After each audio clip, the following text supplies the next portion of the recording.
meeting is being live streamed. Yep. Yay. You have to got it. Got There it. we go. So now I got to figure out how to share it. Okay. Live with. Now you guys gonna have. How do you pronounce it? Lobate Scarp. That's it. Okay. When I first saw you guys were always on was it Instagram, and a lot of my friends had you guys on following you guys. So I was like going, well, who are these guys? So I had to click on you guys to see who you guys were, because I had long since left the Southern California area. So I didn't really, I kind of lost touch with a lot of what was going on there. So when I heard you guys, I was like going, oh, cool, I was like going, it's always nice to hear bands that are coming out of the area where I grew up in, because it's usually other places too. Whenever I was in LA, it's usually you hear about bands from everywhere else, and it's like, and when I was no longer in LA, it's like all of a sudden hearing about all these bands coming out of LA. So it's like everyone was waiting for you to leave. Yeah, they were. I mean, like I was telling Adam, it's like I knew Heliopolis, and then the previous band, Mars Hollow, so it's like I knew a lot of those bands, and it's like so, but then after Heliopolis, and then when they became a museum, it's like I didn't really hear of any other band, and then like I was saying, I found you guys on Instagram, all places. I really didn't think I was going to find bands on Instagram. Great. Usually Facebook, and then a million years ago it was MySpace. Remember MySpace, yes, that was a great yeah. place to discover music. Oh yeah. Oh yeah. I mean, and then you can network so well there. I mean, you can do MySpace, I think, was where I originally, through Steve's MySpace, I noticed that he was friends with this cellist, Adrian Woods, and she became a member of the original lineup of the band. That's how I found Adrian through. And I met Steve's Adrian MySpace. on Friendster, which Oh, there was you one go. of the Now we're going way earliest back. social my networks. Oh my! You guys are dating yourself. I used I dated TikTok. myself once. Very cheap. It didn't last very long. Your right hand got a little tired. Hey-oh. Oh, That didn't take long. Yeah, and then This is a little stronger I than bought these two at the same time. So Hey. Thank you, And- Ron. and I've been listening to those pretty much for the past 2 weeks, kind of consecutively, just so I can kind of get into it. And then one thing I noticed about your music is when you stop the CDs, or if, I listen to it in my car, the music still stays in your head. Mhm. And it's not a lot of progressive rock bands, because I do that to me lately. It's like usually you hear some snippets here and there, but not like the full song, and I like how you get a lot of catchy hooks to the music, and your music is a very familiar thing, even though you guys don't really sound like anybody. It just has that familiar. It's just like I'm trying to picture Adam's vocals, because for some reason your vocals just have that, for lack of a better word, friendliness to it that Cool. and the melodies, it's just so, so familiar, and Yeah, I like to write, I just like what I'm familiar with and just kind of just what I grew up with, so even though it doesn't sound like one particular band, I mean, I'm sure you could take piece, oh, this sounds like this sounds like this. But for the most part, for me, like what I love to listen to in music are the melodies and the hooks. And that's what got me into music in the first place. Like, oh my God, that melody is so cool. And so that's why I write songs with those melodies. To me, that's really important. Kind of the melodies kind of take you on that journey. And so that's probably why you're still having those melodies in your head. right. That's right. actually what drew me to working with Adam in the first place, because I was not deeply steeped in prog, but I did grow up with Peter Gabriel and Phil Collins, but like more the pop era of that. Right. And so for me, there was an accessibility to the material that had to do with Adam's voice and the hooks and the way he kind of has his pop sensibility in his songwriting, and then it just takes you on a journey. So I concur.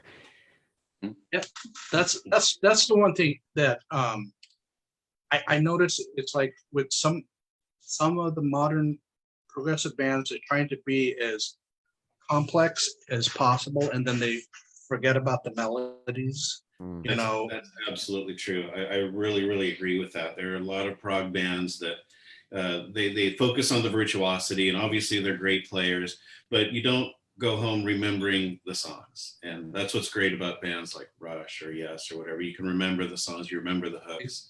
And if it's just a lot of I've seen many prog rock bands that just are like that, and it's like, okay, that sounds great, but what are you trying to say? Music should be a conversation. That's exactly it. That's you just said what I've always said for years. It's like, okay, that's amazing that you can do 1 million notes per second, fantastic.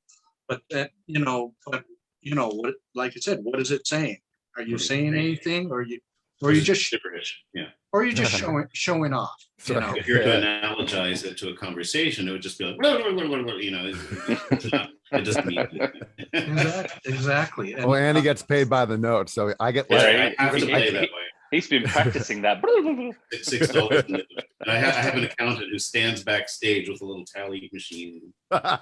There is a solo, a bass solo that does kind of sound like that in one of the songs on the first album. I was just thinking of it. I think it was on Time and Space. Yeah.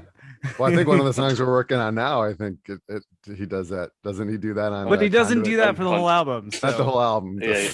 It was a very expensive section. Let's think you pick your moment. Yeah. There it is. Pick your moment. That's the other thing that I noticed with you guys, as opposed to other prog bands that newer ones.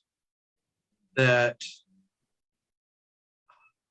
what is it? It's like the singers feel like they have to sound either like Peter Gabriel or John Anderson. The bass players have to feel like they have to, like, almost note for note sound like either like Chris Squire, Geddy Lee, or John Wetton, or and so on and so forth. It's like it's nice that you can pay tribute to your heroes, but it's like have your own voice, whether and it's like I kind of think, well, if you're going to try to emulate your heroes, maybe go further back and go after their heroes, and then you can get, then you'll be like, you won't be, I guess, either a copycat of,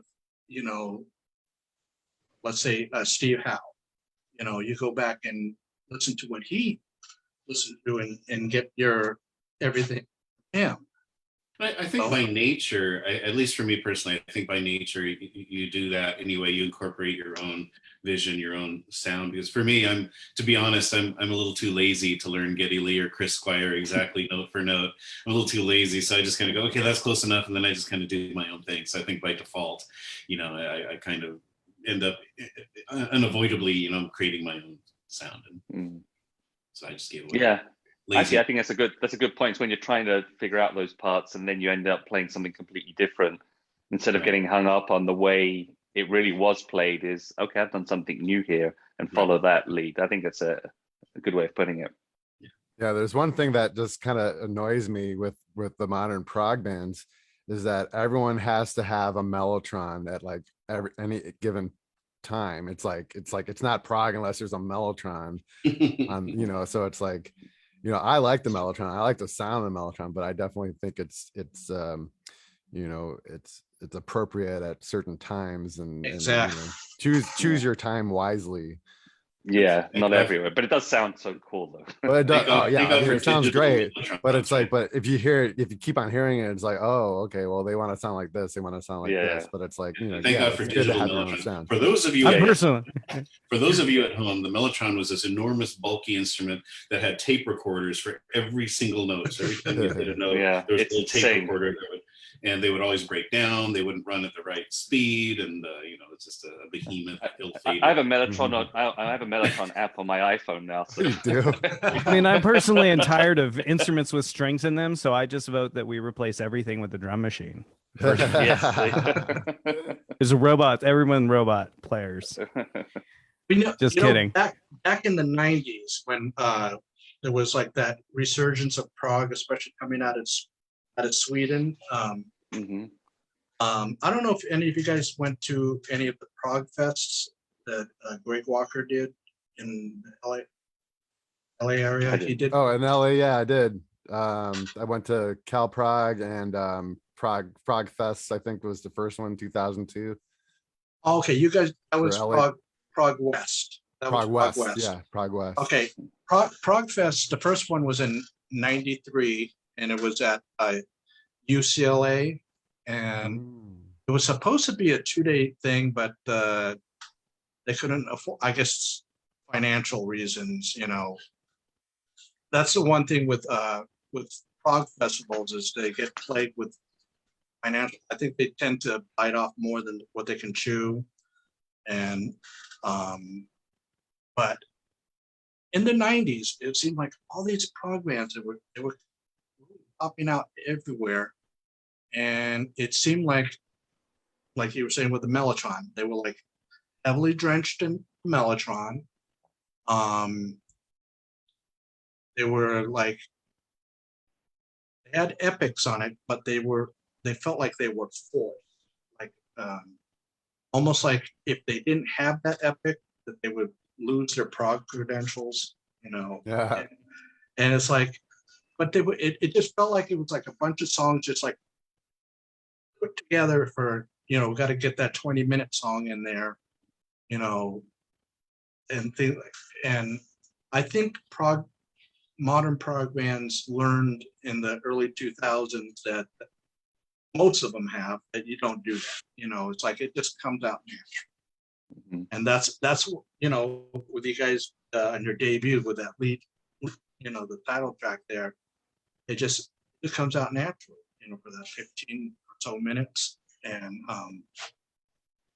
that's, for me, that's very, very rare, because it's like it doesn't feel like 15 minutes. Yeah. Yeah. That's the thing I like about Adam's music. It's very captivating, but then it has these interesting interludes that don't feel forced, and you always find yourself back to the main verse or chorus or thing that made the song interesting in the first place. And I love playing his stuff. It's a real joy to play. It's interesting. It's fun, and I like prog music, jazz, and all kinds of different music. I think he's got all the different elements in there in a very accessible way. And when I And write, I didn't play on the first album, so I'm just saying this as a fan, I really like it. yeah, Peter's going to be all over the new album, so yeah, get ready for it, because yeah, it's a lot of really good stuff. happening. A lot of good. It was fun. Sounds. It was fun recording guitars over at Rich Mauser's studio because Yeah. we had Ryo Akamoto's Leslie still set up, and there was this one part where we wanted this really, kind of David Gilmour, kind of, Pink Floydish area, and I was like, oh man, we should totally like parallel into the Leslie. And it was so much fun because I was just Hmm. pushing the Leslie button, slowing it down, speeding it up in the middle of the solo while Peter's soloing. And it was just really so dreamy and cool to play Yeah. with his textures. And his space sounds amazing. It's like this Oh huge yeah. room that just echoes for days. And, that was all Mhm. natural. So, it's going to be some pretty wicked tones on this record, too.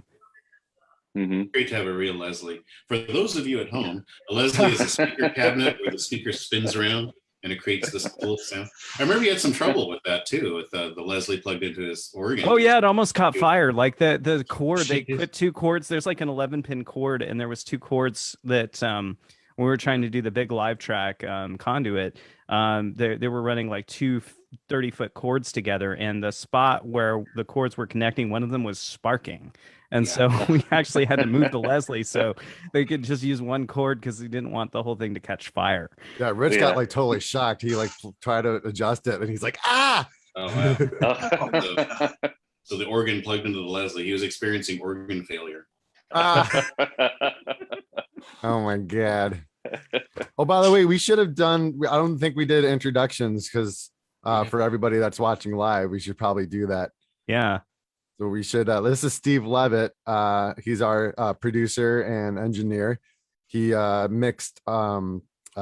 He also engineered and produced Time and Space, our first album, as well as co-produced Spirals and Portals, our EP. And he's producing as well as co-producing this time around with Rich Mauser for the new album.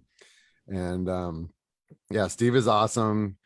He kind of like we became friends through another friend of mine, Shannon Hurley.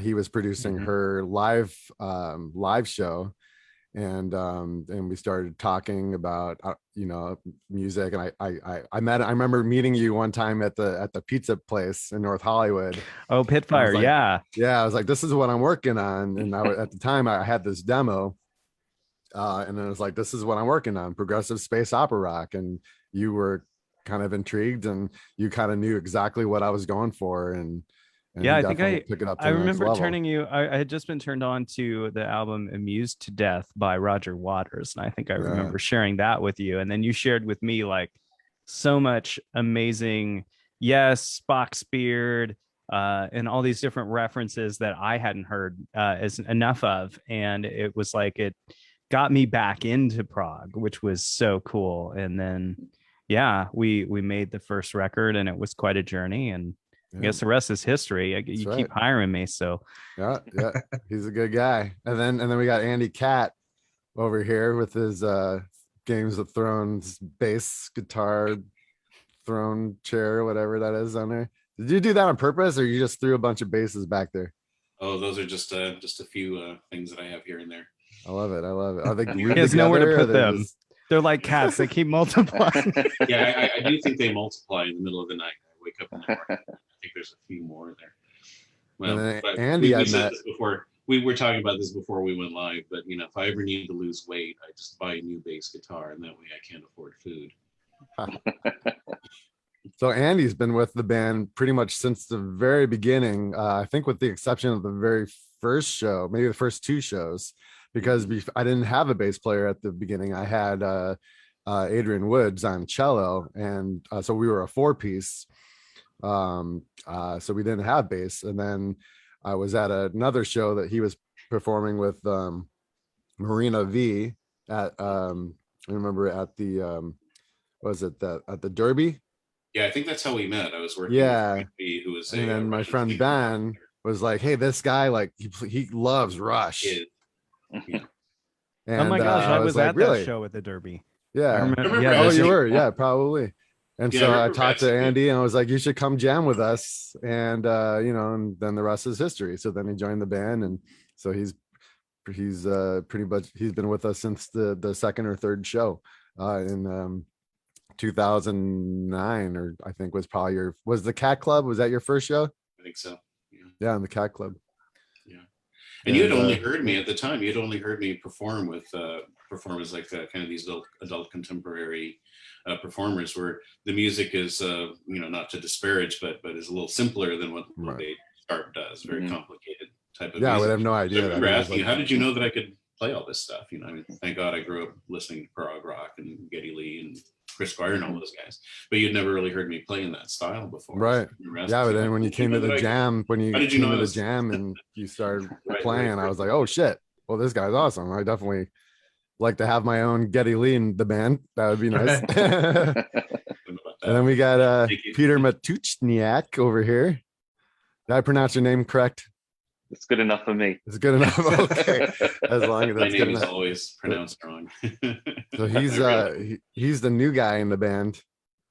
And I met Peter. Well, I just, how did I just going through Prague shows, I guess, is how I originally met you. And yeah, we met at a few shows, but I think you were doing that outdoor pool gig at Burbstock, and you had like a week away and you needed a guitarist, and I said I'd learn the material in 1 week, and I worked really hard because I think I'd bitten off more than I could chew. And it was a really hot day in Burbank, right? And it was outdoors, there was a swimming pool, big stage, very professional, a lot of great musicians. Yeah, my friend holds a show outside every year. It's called Burbstock.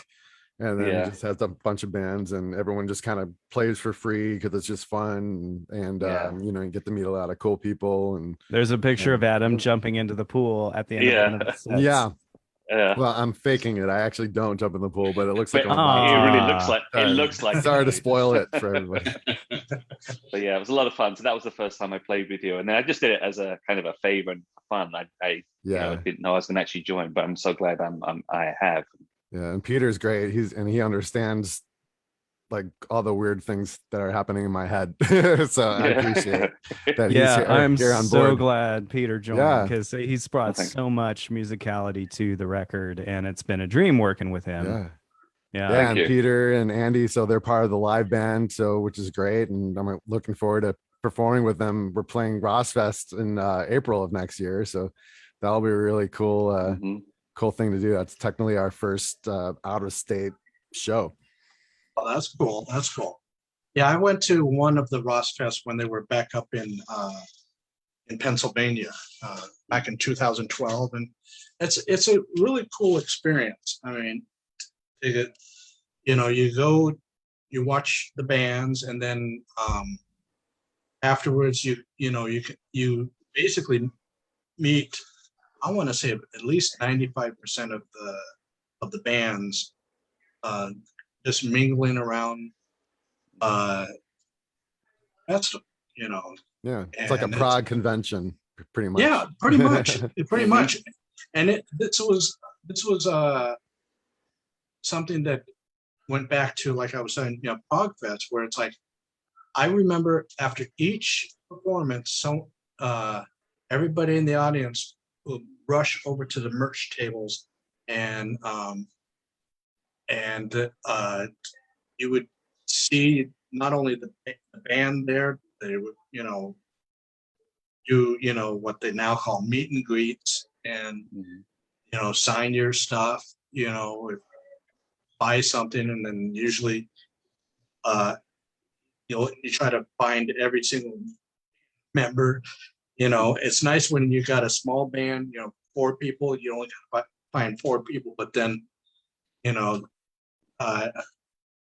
I have a autographed one from that band, Anklegard.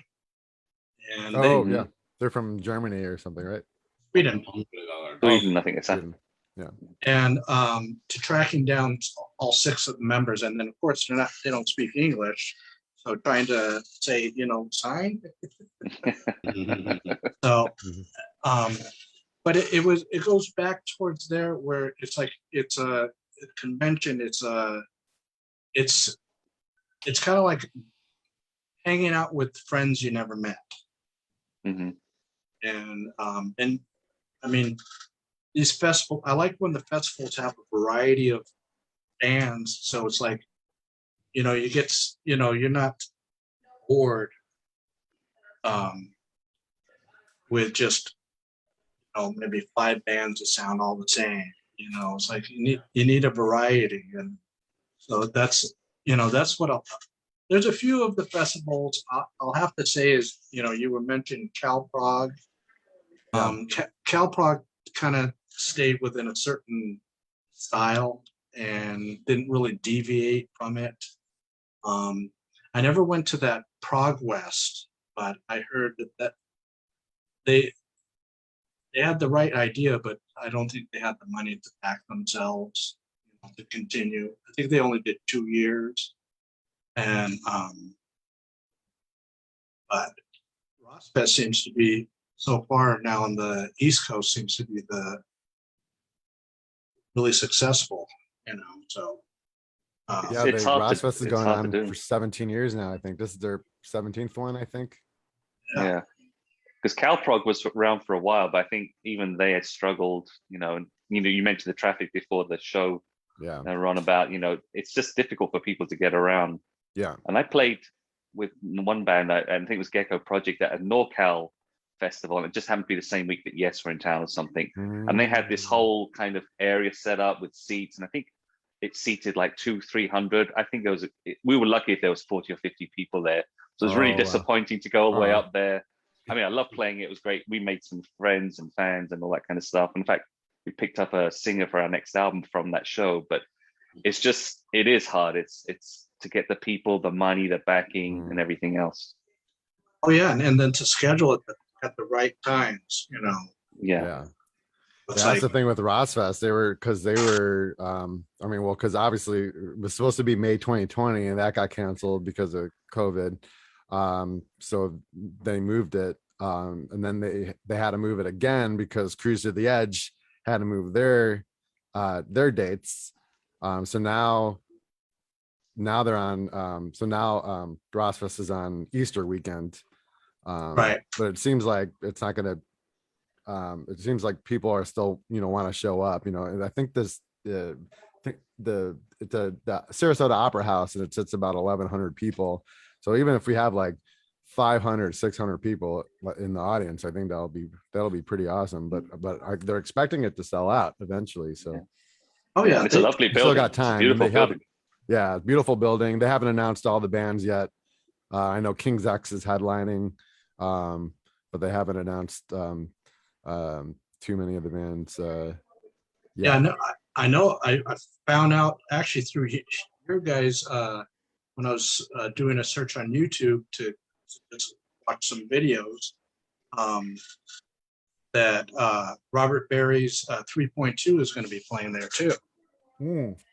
So yeah, they just announced that. That'll be fun. And then Jimmy Keegan's playing drums with them, which is pretty cool because Jimmy played a couple of tracks on our new album, so that's pretty cool to have him there. Maybe I'll ask him if he could sit on one of the songs that we play live. Yeah, Jimmy was great. Yeah. You mentioned earlier, Ron, the idea of kind of doing something original. And so one of the things that I was excited to be able to do was convince Adam to bring in a guest artist for drums on a couple of the songs named Eric Moore.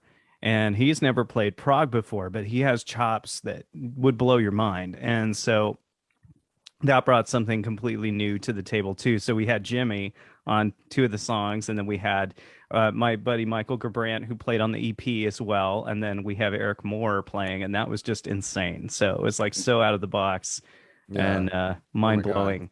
Yeah, Eric played our epics. So we have a 15-minute piece, and then we closed the album with a 17-minute piece, and he played on both those songs. And Eric was like, "This is crazy. These are the longest songs I've ever played in my life." he looked exhausted by the end of the day. Yeah, well, because he likes to play songs from beginning to end. He likes to do a song in one take. And he plays hard. He was in Suicidal Tendencies, so he was not... and he was he's been in a lot. He plays all the time. Like he did like 3 gigs before he drove from Vegas to come with us. And I mean, he just plays as hard as he can like the whole time. It was insane. Like, 30-second note hi-hat fills, kind of stuff like that. It was amazing. It was so much fun. You know, what's really good fun is we did one song live in the studio where we had Eric on drums and then we had Rio from Spock's Beard on keyboards. And none of us had ever played together. It's just, I think Andy and I were the only two people that actually played the song together, and we played it live in the studio. I think we did about 4 takes we did, but We just, did at least maybe 6 takes, I think, total. yeah.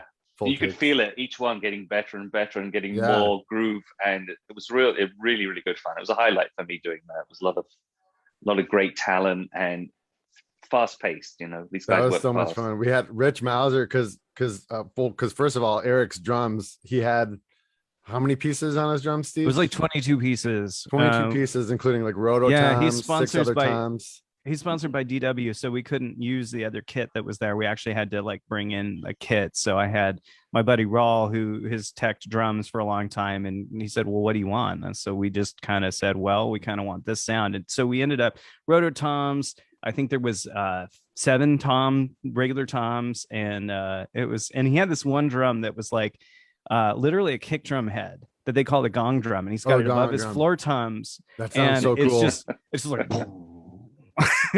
so we had a mic, all of his drums, bananas. Most of his drums took up pretty much the whole console as far as inputs, and then we had of course we had Peter. We had to bring in Andy. Spock's Beard's board, like, so the old thing Spock's Beard board we, that he hasn't used for like 15 years or Rich something like that. He had to mixed blow like it up. Spock's Beard 5 on this Allen and Heath console that he had, and so he brought that in. And literally, we had to like stand it up behind the console and like use that for extra inputs, so we would have enough for that. Yeah, actually it was for the live track, because we had all of Eric's drums, and then we had like the 6 of you playing. So plus 2 mics and the Leslie. It was And then we was had Andrew basically Witt. Eric took 23 tracks, and then Andy and I and everybody else was on the other track. Pretty much, yeah. And then we had Andrea Witt up in the bedroom. She was isolated because she was playing acoustic viola, and she was also hooked in with her electric viola. So we had that as well. So all that happening at the same time. It was quite a production, like literally 6 inputs or something, because he had the Hammond organ going through the Leslie, and then he also had his synths. So all that stuff. Mm-hmm. Yeah, that was pretty crazy. I can't believe we were actually all in the same room at the same time. That's what boggles my mind, that we're actually able to all be available at the same time to do that. Yeah, it was a production, that was for sure. Yeah. It's a little unusual to try to record something live like that. That's actually that complex. I just figured because it's a very live kind of jam like sound, and we were like, well, let's make this, instead of just splitting it up and just doing overdubs, let's just do it all in one room. It's a very bold way to proceed, like I think it's going to have a good energy that way. Absolutely. Well, that's actually one of the things I've noticed working with Rich is Rich has this huge studio where you can track, drums, you can do all this amazing stuff, but a lot of the stuff that he ends up working on gets mailed to him like over Dropbox. Like Transatlantic is called Transatlantic, I believe, because they're all in their own studios in different parts of the world, and then they'll send the files. And so, I really thought, it would be great, since, all of us we're in LA, to do at least part of the record, live, like do it that way, because there is an energy that comes from that. And, it's very different. I mean, the first album took 5 years to make, and a lot of it was because it was made in pieces, and then we had to go back and kind of like decide, between things that maybe didn't live in the same space. And of course, Adam's brain, I think that's the thing, is like he has a vision in mind, so it's like taking that and going, okay, how do we coalesce that into that cohesive thing, Ron, that you said, like, oh, it really felt natural, time and space. I mean, there was so much work that went into time and space and making it feel that way. So yeah, this was a bit of a different approach, and it was really fun to have the opportunity to do that. And it was also very ambitious. So, but that's the name of the game. I think it's, if you're not doing something ambitious with prog, then you're not progging hard enough. Basic. Now, how did you guys deal with the pandemic? Music wise. We didn't do too much during the pandemic because it was just hard to get together, and there was you know, I felt I wrote a few things. Like actually I didn't write too many things, but I actually finished a bunch of songs that I started writing before the pandemic. So that was good. I did write one whole song completely from beginning to end during the pandemic, which will be track 4 on the album. That's called Lifeline. And that's a fun one. I think that's maybe Steve's favorite song on the album. Um, but yeah, it was hard to get together. You know, and I didn't want to do any like Zoom rehearsals or, you know, I was just like, you know, let's just kind of chill out, and when we could get back together, we could rehearse and, you know, see what's going on. You I had know? a few projects that tried to rehearse via this app called Jam Kazam Oh yeah, I heard and about that. Zoom, and it just never worked out. You know, the latency. Yeah. It's just you know, Yeah, get all the that's music hard. Yeah, we synchronized. wanted to be safe, you know, because you know we didn't know too much what was going on, and you know, and Oh yeah. I mean, I have a few friends that they they thought at the beginning, you know, what was it? I remember it was March 13th here in the East Coast. I'm not sure how it was out there. And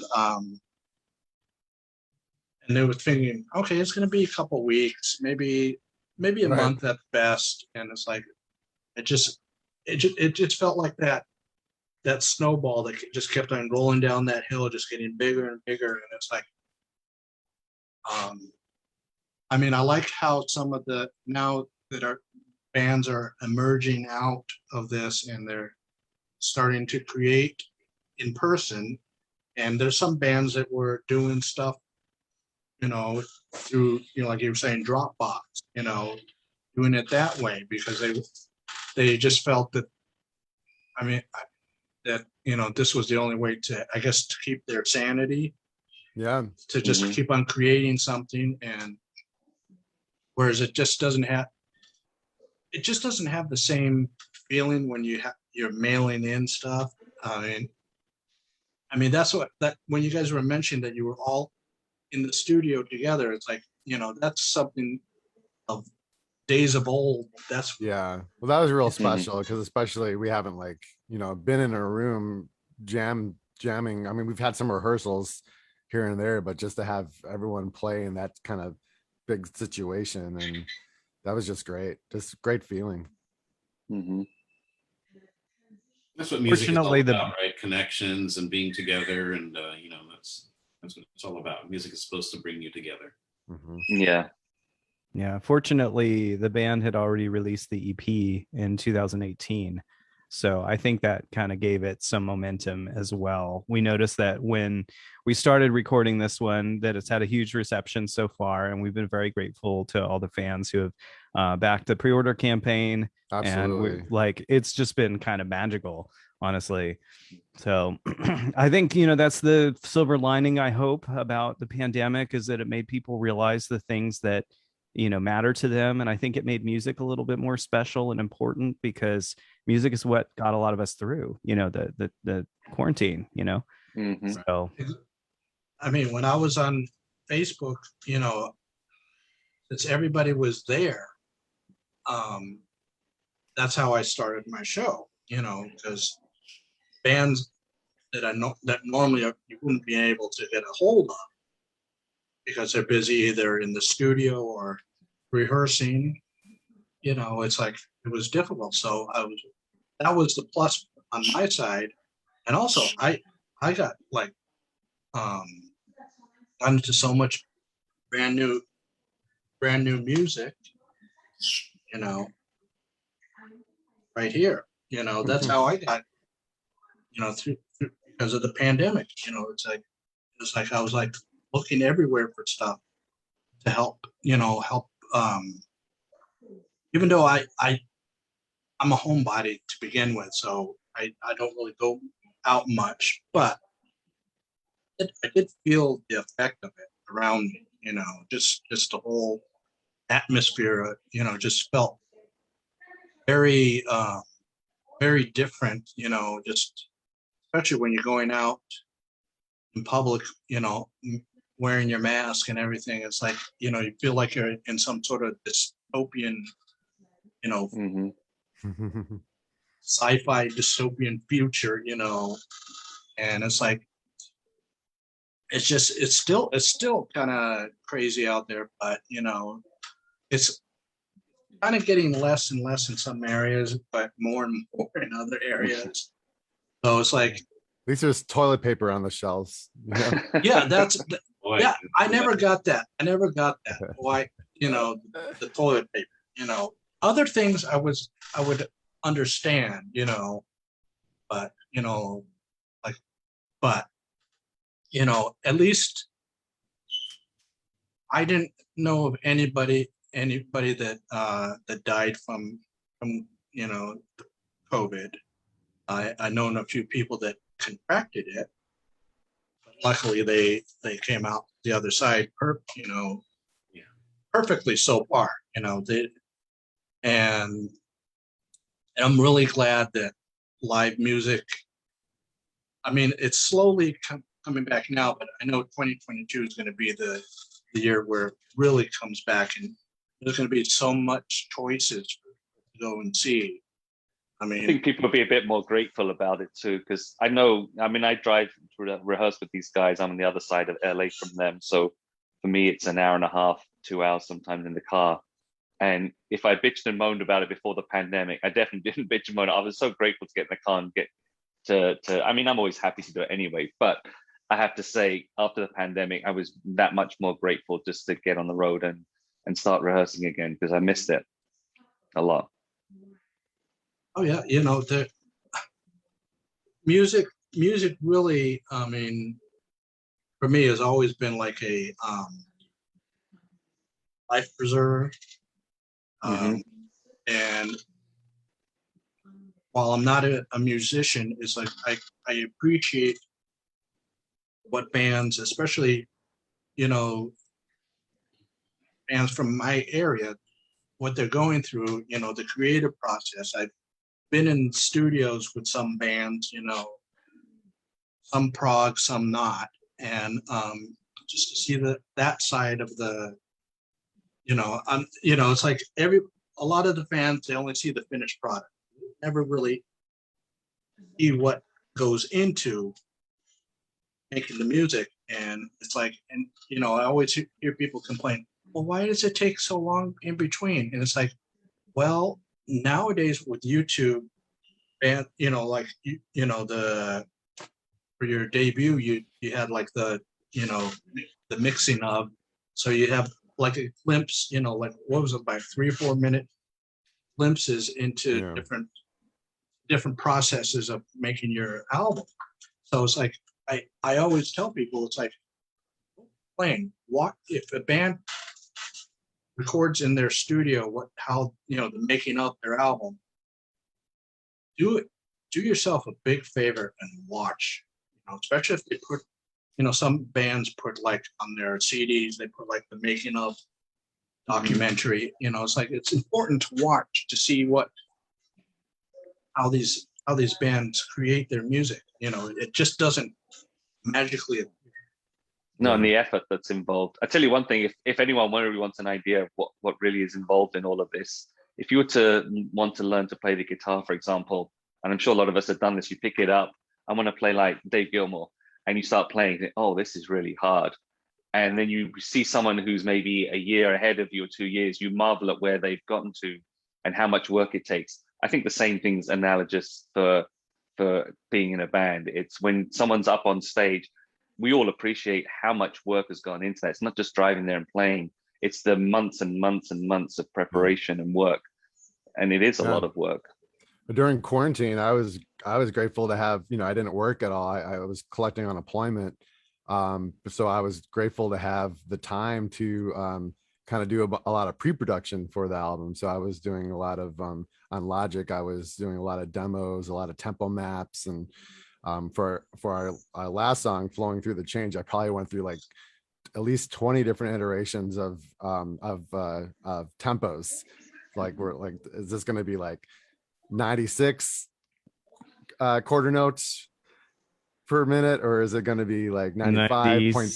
96.7. Yeah, Yeah. and I was like, oh, this sounds too fast, this sounds too slow, so I had to like change it up. But I was grateful to have the time to do that, because once we got in the studio, it helped so much. Oh, made a huge difference. Yeah. Yeah. Yeah. And Ron, you mentioned making of documentaries. I just found on Amazon they had this like replay of this old TV version of the making of Peter Gabriel's So, which was phenomenal. Oh, yeah. So I'll probably turn all you guys onto that and have you watch it, because it was Cool. just it's so fun. And that, to me, I like to make these old world records, because that's when the magic happened, not when everybody's sitting in front of a PC, but when they're rolling the tape and they're, going through and working out ideas in the studio and things like that. I just think it's magic. So, but yeah, Adam did a really great job with the pre-production on this record, because everything that you hear, like in Time and Space, those are all ideas that Adam has had in one form or another, that this is when the strings come in, this is when the guitar happens, this is when, and there's so many tempo changes and so many different timings and things that are constantly fluidly evolving, and they all have to fit together in a way that feels organic, but it takes a lot of planning. And so it's one of the happy marriage of left brain and right brain, when you get it right. I think that's the magic of Prague, is like kind of this ascension in musicality. And that's why they call it prog rock, progressive rock. You're progressing Yeah. other forms and trying to make things better, trying to make things more cohesive, more improving, progressing. And that's why I like this music. It's more engaging.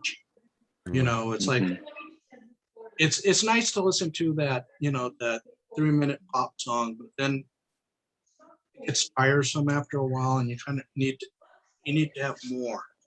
Yeah, we're losing that album format. I really like that whole AOR format, the American album oriented rock format, because we're losing that with just people, artists are just releasing a pop song every month, and then eventually maybe they'll make an album out of it. But the whole arc from beginning to end on an album, I think that's really important to me. Well, that's also the same, a few months back I did something about the, streaming versus physical media. I think the streaming also, it's nice if you're going to just preview something, but it's not an alternative. And I watched one video where someone was saying, basically this, you bought this on streaming, you're just renting. Yeah. And you're not, and like you were saying, the AOR, it's you're getting rid. It's like that's why I like having a CD, because I got the album. Yeah. I got the, nowadays you got up to 79 minutes put on each disc. So, but with streaming, I mean, the cool thing is, if you want to do a 3-hour rock opera, you can do it without, you don't have any boundaries as to where to do, but then it loses the whole album. Yeah. And in the old days of vinyl records, and even with CDs, a lot of thought was put into the song order, how the album will flow. Even if it's not a concept album, of course, a concept album tells a story, but even if it's just tracks, there's still a lot of effort that goes into the flow, what songs should be first. It's like a 3-act play, right? So you have the songs that kind of grab your attention in the beginning, then maybe you have some of the more softer things in the middle. And so there's that thought process, and that's gone with streaming. It's more of an individual song by song reality. Yeah. Yeah, the funny thing with streaming is when you got like a song from Lamb Lies Down on Broadway that comes up randomly, and then it ends and it goes off to some other songs that, well, I want to hear that whole album now. It feels wrong to jump from Flying the Windshield to, Owner of a Lonely Heart or something. It's like, it is a journey, and it feels like you've been pulled out of that journey. You're flying to Paris, and halfway there said, nope, you're going off to LA instead. How about that for a whack? Yeah. Right.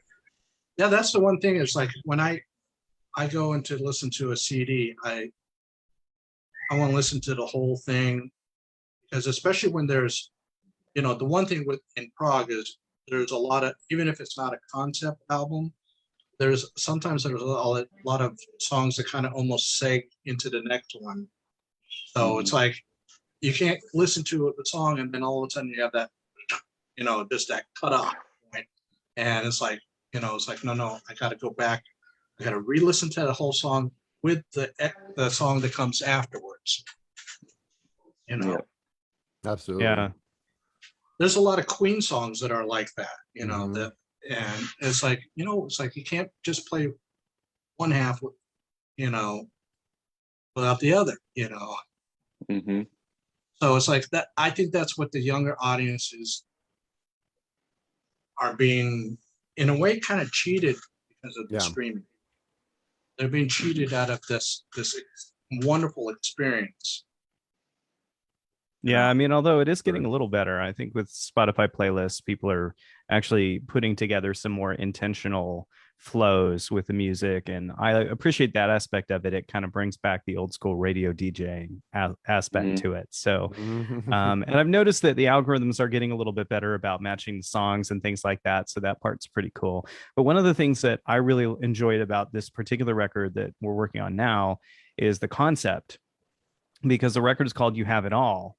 And lyrically, it's just so inspiring to me. I love that it's kind of this idea of, you know, we live in a benevolent universe, and the process of like uncovering that and discovering that. I mean, maybe Adam could speak a little bit more to it, but you know, for me, like the lyrics are another layer to the music that you don't always get to appreciate. And with Adam, I'm always constantly, even 10 years later after Time and Space, I'm constantly surprised by things I'm uncovering the lyric that he, you know, worked in years ago. And I know it's a labor of love for him. And, you know, he's such a multi-talented, I mean, he plays bass, he sings, he writes, such a multi-talented dude, and a great friend. As you mentioned, that friendly quality definitely comes from his person.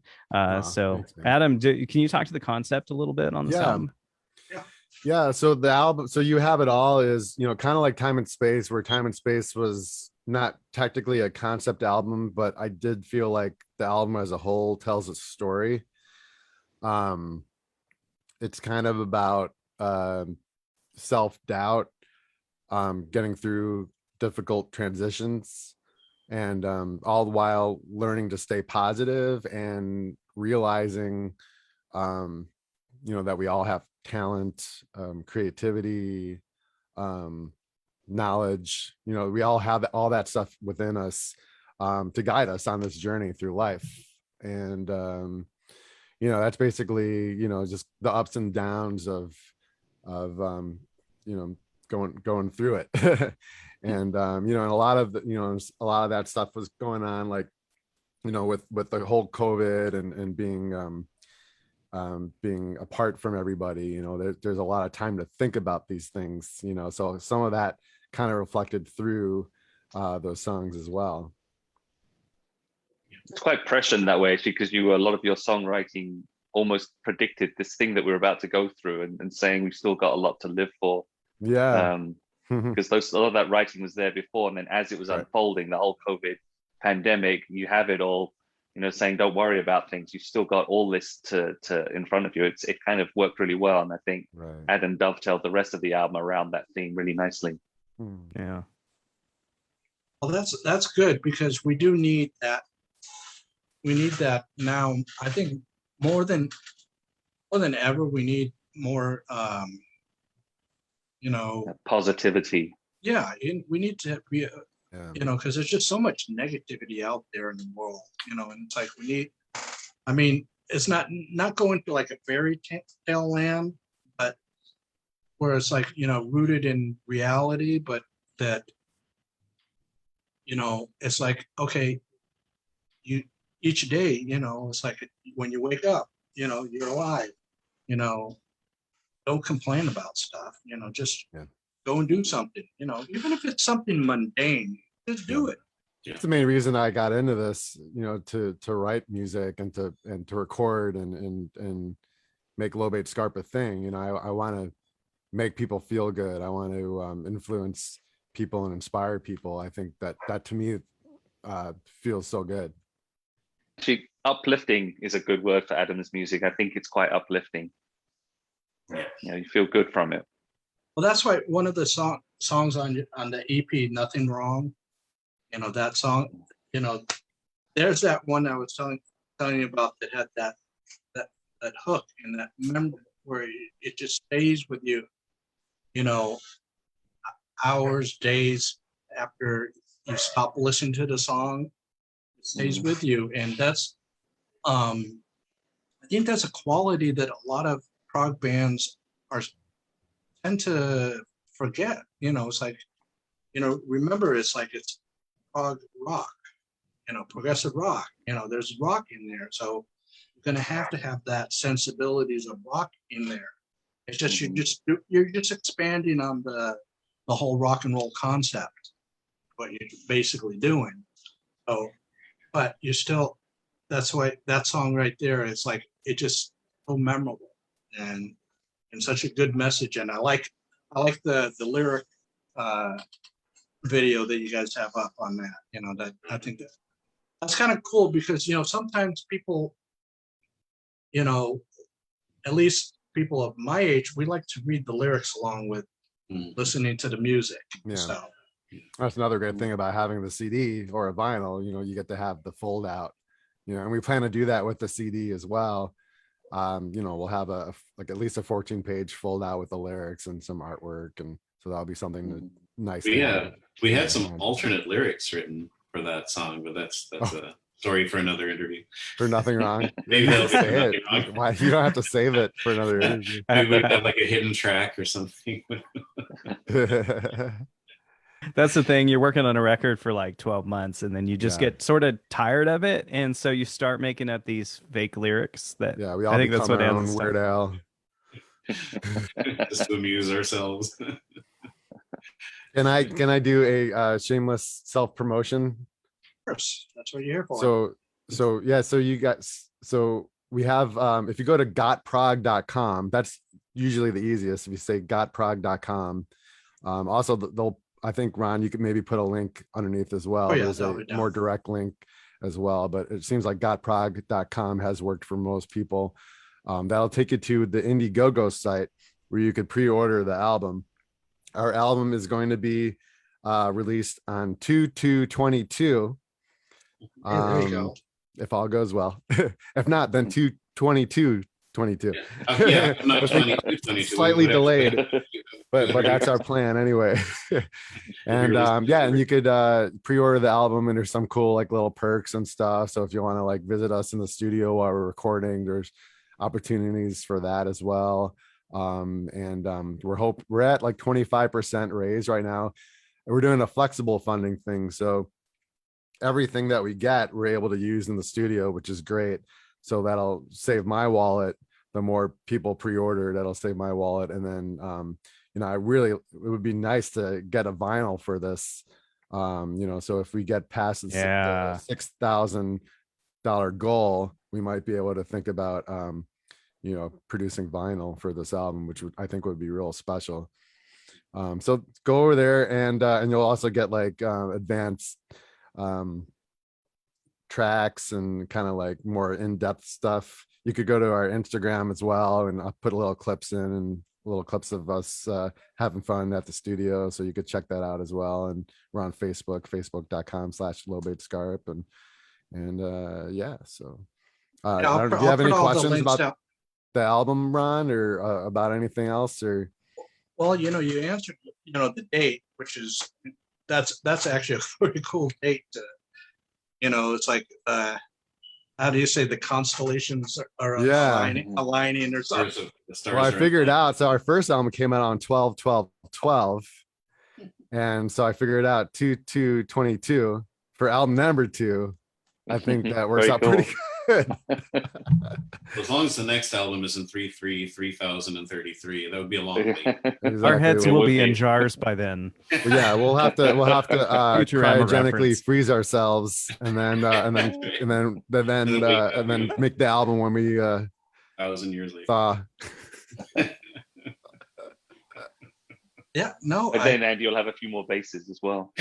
Right. My bass will be vintage by then. right. Other than that, imagine how, 1,000-year-old bass. That'd be worth a lot of money. But yeah, I'll put all those links down below, just, and so that everybody can go to it. And like I told you earlier, Adam, that anybody that misses this in whole will be able to see it on my YouTube channel. So they can watch it again, over and over again, so. I'll Man, have thank you all- so much for giving us the opportunity to do this. And Oh, no problem. When I first heard you guys' music, I was like going, okay, I'm gonna contact them and see if, they want to do it, because, now is the time, and then you guys got announced for Rossfest, and I was like going, okay, this is perfect, get you Thank guys you. in before you guys are out, the machine is really rolling, and I won't be able to get in touch with you guys that way. You can, Oh, you yeah, can have speak your to my person agent. call our person's person. That's right. We'll have people. One of these days, we'll have people. So, I do appreciate you guys taking the time out for your Sunday to come chat with me, and I'll put like I said, I'll put all the links down below, and, get this album number 2 funded and everything. Thank you. This was our Thank you. pleasure, man. Thank you so much for giving us the opportunity to do this. Oh, you're welcome. And thanks again for such, so far, great music. Thank you. Absolutely. It's something that I honestly, it's like, I know some people will say that, but I really do listen to it a lot. It's like, it's something, it just, like I told you earlier, it just has that familiar vibe to it that I can't pinpoint it, but it's fun to, eventually I'll figure it out. I don't want, it's one of That's those half the things. fun. Yeah, I don't want to figure it out now, because then it's spoiled, and then the CD just goes up on the shelf and never to be touched again. That's the one thing I love about a lot of progressive rock music, is that each time you listen to it, something new unfolds. And like Steven was saying about the lyrics, you find out something later on. It's like, wait a second, I didn't remember that. It's like, it's not something that's inbuilt all at once. It's like, you got to take your time to. There's a richness, there's nuances. Yeah, you got to Yeah. take the time to get it all in, and that's why you can't to me personally, you can't form an opinion after one listen. You have to really listen over and over. I mean, you can get an overall vibe of it, but if you really wanted to get, if someone's like a reviewer, it's like, I never got how people can review a CD within a day or two of receiving it. I don't get that. That's not enough time. Especially with Prague, you got to listen to it at least 3 times to kind of at understand it. At least that. So again, guys, thank you so much. And first of all, good luck on the album number 2 when it comes out. Thank you. And thanks. also Rossfest, that looks like it should be a blast for you guys. Yeah, I can't looking forward wait. to it. It's really fun. And then you'll even gain some more fans that way too. Yeah. Absolutely. All right. Well, thanks again, and I do appreciate it. You're welcome. Thank you, Ron. Thanks a lot, Ron. Okay, and Okay, I'll man. talk with you guys soon. Take care.